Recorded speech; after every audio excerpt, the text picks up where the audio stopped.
Ink Master returns in full force with a 2-episode premiere on Paramount Plus. I'm going to break down how everybody stacks up after the 2-episode premiere, share Twitter reactions from fans, and break down all of the changes and drama. So let's do some shop talk. You can also find chapter times down below. There's a lot to cover here, so I'm going to do my best, but I'm gonna speed through some of the stuff I would normally like to spend more time talking about, just to make sure I get through both episodes of information. There's a lot to unpack here. So here we go. First, the elephant in the room, a brand new judging panel. Ink Master suffered a lot of setbacks in the last few years. Devastating setbacks. Season 13's finale was completely canceled due to COVID restrictions, meaning there is no Ink Master for Season 13. All the finalists were given prize money separately and sent on their way. Then the cancellation of Oliver Peck after blackface images resurfaced, and ultimately the uproar was just too large of a storm for production to weather with him still on board with the show. Shortly after that, Chris Nunez also officially left Ink Master. Then Spike TV was no more and became the Paramount Network as all of their programming shifted to match the rebrand. And that meant that for the most part, it seemed like Ink Master was completely dead in the water. Then Paramount Plus arrived, and because of Ink Master's popularity, it vowed to breathe new life into the show as soon as COVID restrictions would allow them to begin production on a new season. Also having to take the time to figure out what to do about their judging situation, with 2 out of the 3 judges not being able to return to the show. So now here we are, and we have a new host as well. I'm not sure why Dave Navarro isn't still hosting.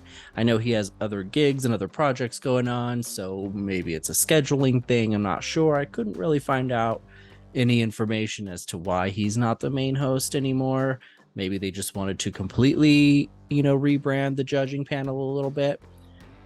But he's still around on the show. He's just the master of chaos now, ultimately coming down on a TV, zooming in from wherever he is at the time, and delivering the twists that each challenge brings, which is something he was really good at doing before. So it's nice to see him still being able to have fun doing that. The brand new host is Joel Madden from Good Charlotte.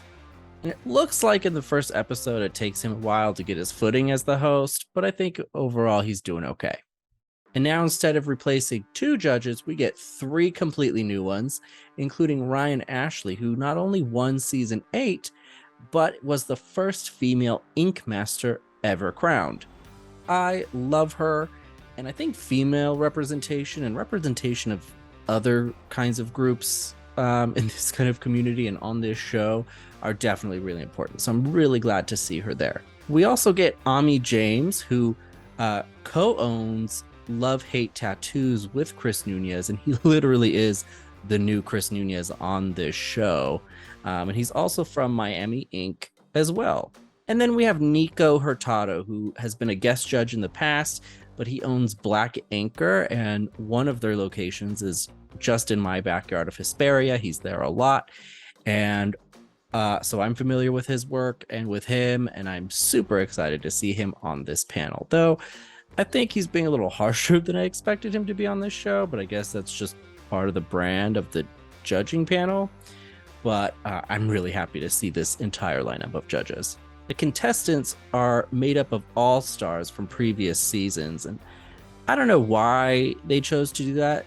Ink Master has been known for doing a lot of all-stars type stuff, but maybe they also thought it would soften the blow of the changes they made to the judging panel and things like that. So the nostalgia of having returning contestants, especially some from Season 13, which was struck really hard by COVID. So maybe they just thought it would help, soften the blow and allow people to come back to the show a little easier. And I think that might have actually been smart and may actually pay off. So they enter the shop in descending order from the seasons they competed on. So first we get Angel, who initially competed on season 11, but also competed on season 13. She finished in 11th place on season 11, but was one of the finalists from season 13, and was one of the people given the prize money because of COVID. Next is Bob, also from season 13, and also one of the finalists there that never actually got to film the finale. Then we have Hiram from, again, season 13. He finished in 6th place. He did not make it all the way to the finale, but he did pretty well. Then we have Holly from season 12. She finished 7th on that season. Pawn is next from season 12. He finished 5th place on his season. Creepy Jason, again, season 12. He ended up in 3rd place on his season. Next was Chris from season 11, and he finished in 6th place on season 11. Deanna is from season 10. She finished in 5th place. I really liked her a lot this season. I was excited to see her back. Then we have Katie, who originally competed on season 6, where she placed 8th, but then most recently returned to season 9, the Shop Wars season, where she competed on Team Black Cobra, who made it to 2nd place. So I'm really happy to see her here as well. And last but not least, we have Gian, who is the runner-up from season 8, placing 2nd. He was actually beaten by Ryan Ashley, who is now judging him in this season. That has to be incredibly awkward. Okay, so getting into the 2 episodes themselves, again, there's a lot to go over, so I'm going to speed through a lot of this stuff. I'm sorry. The first episode, Legends Return, is not a regular challenge of any sort with an actual winner or a best tattoo of the day, but it's a 3-round tattoo gauntlet so they can prove their worth in the competition. Round 1 is a 60-minute speed challenge where they also have to display versatility and tattoo a drawing done by the judges in their respective styles. So Ryan Ashley's is a line drawing in black and gray, Ami's is Japanese style, and Nico's is color realism, respectively. Plot twist, a lot of them bombed this first round. It's a rough go out of the gate on Ink Master this time. Only Gian and Diana are deemed safe in this round.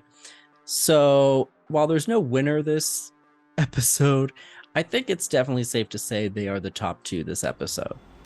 They really gave it their all right out the gate and showcased how versatile they really are. So the rest of the group, all 8 of them, have to go into round 2, which involved tattooing crazy designs that the canvases want in difficult body part areas. So like back of the head, armpit, like all of that stuff. Diana and Gian get to assign the canvases as well. And Diana tries to be really objective about it. Gian is just out for blood immediately. Specifically gunning for Katie, which we're going to talk about again later. At the end of this round, Angel and Hiram are deemed safe immediately in their critiques. The judges have to deliberate a little bit, but they ultimately also decide that Pawn and Creepy Jason are also safe. And then they begin debating whether or not Chris may deserve safety when Chris interrupts them and tells them not to give him safety. He volunteers to go into the next round because he wants to earn it, which sounds very noble, but it didn't make any sense to me. It seemed like suicide. Why would you do that? So round 3 involves tattooing styles from the first round, the ones that were drawn by the judges, but they have to do styles that they didn't previously do the first time around. And all of the safe competitors get to collaborate and decide what style to give each of the bottom 4. So Bob gets color realism, Holly gets the line black and gray tattoo, Katie gets Japanese, and Chris gets color realism. Suddenly realizing how challenging and stressful this would be, Chris gets upset, but he volunteered for it, so it didn't make any sense to me. I guess just the stress sinking in that he may end up going home was getting to be too much for him, and he said he needed to process it out, but he volunteered for it. Like, what did he expect to happen? It didn't make any sense to me. So at the end of the round, Katie gets told that she crushed it. She's safe immediately. Holly gets mixed critiques, but manages to be safe. Bob and Chris both flub their tattoos and are the bottom two up for elimination. And after deliberating, the judges ultimately vote for Chris to be eliminated. Again, he could have been safe. He did it to himself. I don't understand it. It's crazy. But he's the first to go home. But we aren't done yet, because then we go directly into episode 2, A Work of Art. We get our first flash challenge of the season, where they have to turn office windows into works of art only using Post-its. And they have to do it backwards so the image reads correctly from the outside of the window. They randomly draw skulls to assign team captains and pick teams. Holly and Pawn are captains. On Holly's team, she gets Angel, Deanna, Katie, and Jason, and they opt to do a sea monster picture. Pawn then gets Gian, Hiram, and Bob, and they decide to do a fish tank scene. I will say both teams did really great at this flash challenge. It was pretty cool to watch. But ultimately, the judges decide that they're pretty split on this, but ultimately, Joel, the tiebreaker, decides that Team Pawn wins. But I gotta say, I disagree. I felt Holly's team did a much better image. It looked more complete and cohesive. And I just felt like maybe the judges were reaching a bit by giving it to Pawn's team. But I digress.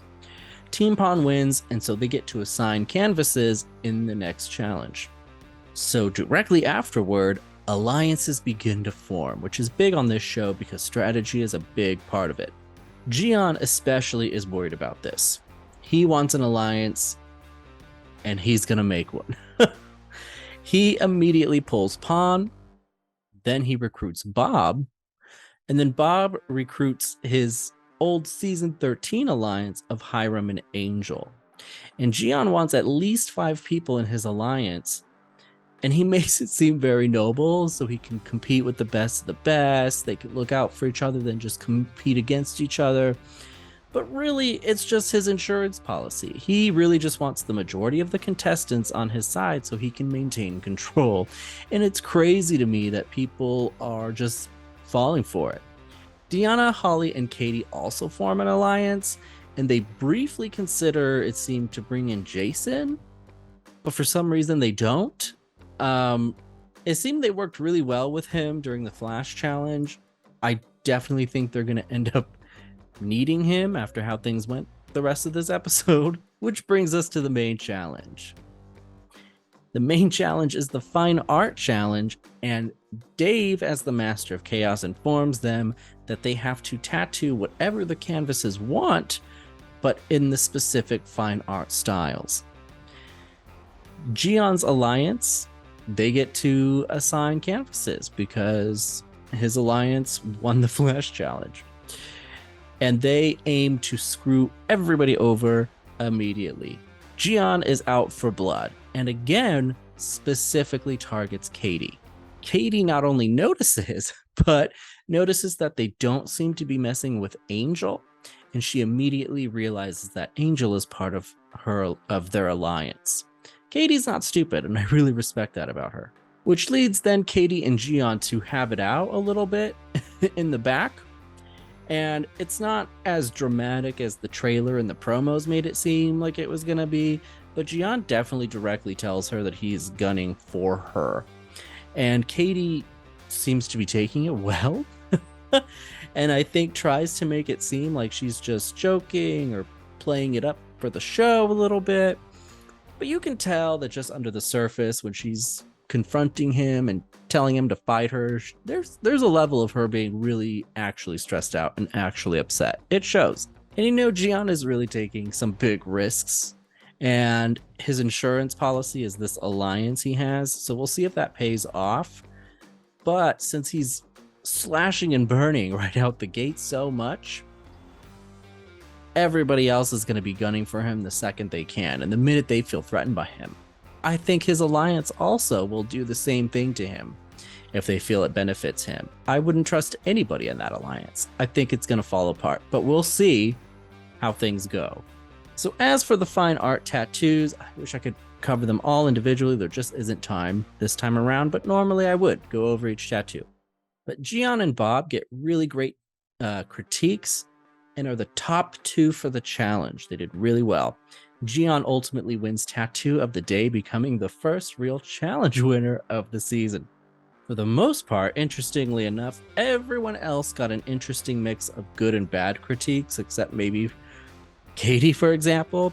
But I honestly disagree with how harsh, especially Nico, was with her over it. I agree with Joel. I think that she had to do the tattoo in the style of the artist, and she did that. The art itself isn't super appealing to most people. It's very dark and gloomy and unappealing. And so the tattoo isn't either. But it looks almost identical to the art style, and the canvas loved it because of that. But she got shredded because the tattoo ended up too dark, just like the art style she was told she had to do. It didn't make any sense to me. I thought they really should have loosened up on her. Either way, the bottom three end up being Katie, Holly, and Deanna. Their entire alliance in the bottom, which is a big victory for Gian's little quintet of happy little idiots. There's no way that they're going to let them live this down. Holly, for some reason, ends up being the safest of the three. I thought that was weird. But Katie and Deanna end up being the bottom two. Again, I disagree. And it really broke my heart because I also wasn't ready for either one of them to go home. Not only did I think they shouldn't have been the bottom two, but I didn't want them to be the bottom two. I really like them. But the judges vote and decide that Deanna's tattoo lacks basic fundamental skills compared to Katie's. I don't know. Again, I don't know. I just think they shouldn't have been the bottom two. It felt like a reach. But that's how they voted. And so Deanna is sent home. Crazy. It's so wild. So what does this mean for the scoreboard, and where do the competitors stack up? I'm going to tell you. But first, let's see how fans reacted on Twitter to the episode. Time for top tweets.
All right, so this is how things shake out. So every episode I give contestants points for how they did. Being just safe gives nothing because they aren't standing out one way or the other in the challenge. Placing high gives them 1 point. Based on critiques, being in the top 2 gives them 2 points. Tattoo of the Day gives them 3 points. The flip side then means if they place low, they get a point taken away. Being in the bottom 2 gets 2 points taken away, and elimination gets 3 points taken away. Why even track the points of eliminated people, you ask? Well, sometimes in these types of shows, and Ink Master is no different, sometimes contestants get brought back after eliminations to spice things up, create drama, and just to kind of pull a stunt. It does happen a lot. This season, though, is only 10 episodes, so I'm not necessarily anticipating it this season, but you never know. So along with that, we're only 2 episodes in, so there's not a lot of differentiation in ranks yet. People will start to pull ahead as the challenges go on. But Gian has definitely shown himself to be a frontrunner right out the gate. He's in first place and also has 1 challenge win under his belt. Angel, Bob, Hiram, Pawn, Jason, all interchangeable in the 2nd through 6th positions because it's so early on. Holly, Katie in 7th and 8th place respectively, both placing low and in the bottom both episodes. Rough start for them. With Chris in 10th place after his elimination on episode 1 and Deanna in 9th place after her elimination in episode 2. Next week, we will see who officially comes in 8th place after the elimination and if anybody in the middle ground here can pull ahead yet. The one thing I think is interesting about Ink Masters, they really put a lot of stock in how people perform in the challenge the day of instead of how they perform overall in the competition. And I appreciate that. So, week to week, it kind of becomes anybody's game. And that means a lot of these statistics will change drastically, potentially, from week to week. And I'm excited to see how that plays out and where we end up going into the finale. And that's where things shake out after the first 2 episodes of Ink Masters Season 14. And I can't wait for next week's episode where I don't have to break down 2 at a time and I can actually spend some time breaking down the specifics a little more and get into some of the tattoos a little more. But either way, I'm excited to be covering this. And I'm excited Ink Master is back. I love this show. So who are you hoping takes the title of Ink Master this season? And who do you think is going to go home next? Voice your opinions in the comments below. Also subscribe today so you can continue in the conversation with me each week. And in the meantime, get inked, and I'll see you all next time so we can do some more shop talk.